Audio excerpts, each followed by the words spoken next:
P ജയരാജന്റെ ഭാര്യ P K. Indira നൽകിയ മാനനഷ്ട കേസിൽ മലയാള മനോരമയ്ക്ക് തിരിച്ചടി 10,10,000 രൂപ നഷ്ടപരിഹാരം നൽകാൻ കോടതി ഉത്തരവ്. കണ്ണൂർ സബ് കോടതിയാണ് വിധി പറഞ്ഞത്. സന്തോഷ് ഉണ്ട് കൂടുതൽ വിശദാംശങ്ങളുമായി.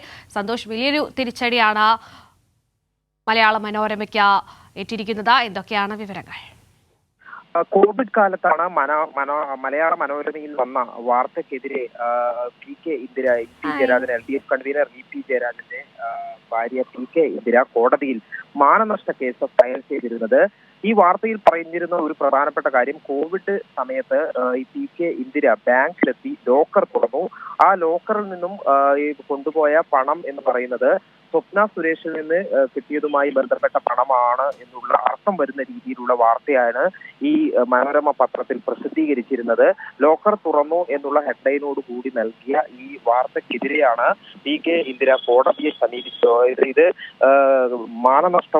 മാനഹാനി ഉള്ള വാർത്തയാണ്, അടിസ്ഥാനരഹിതമാണ് എന്ന് കാട്ടിയായിരുന്നു ഈ കോടതിയെ സമീപിച്ചത്. കോടതി വിശദമായി വാദം കേട്ടതിന് ശേഷമാണ് ഇപ്പോൾ ഇതിൽ മനോരമ നഷ്ടപരിഹാരം നൽകണം എന്നുള്ള വിധി പുറപ്പെടുവിച്ചിരിക്കുന്നത്. കോടതി ചെലവ് ഉൾപ്പെടെ 10,10,000 രൂപ നഷ്ടപരിഹാരം നൽകണം എന്നുള്ളതാണ് ഇപ്പോൾ കണ്ണൂർ സബ് കോടതി വിധി പറഞ്ഞിരിക്കുന്നത്. ശരി, സന്തോഷാണ് ആ വിവരങ്ങൾ.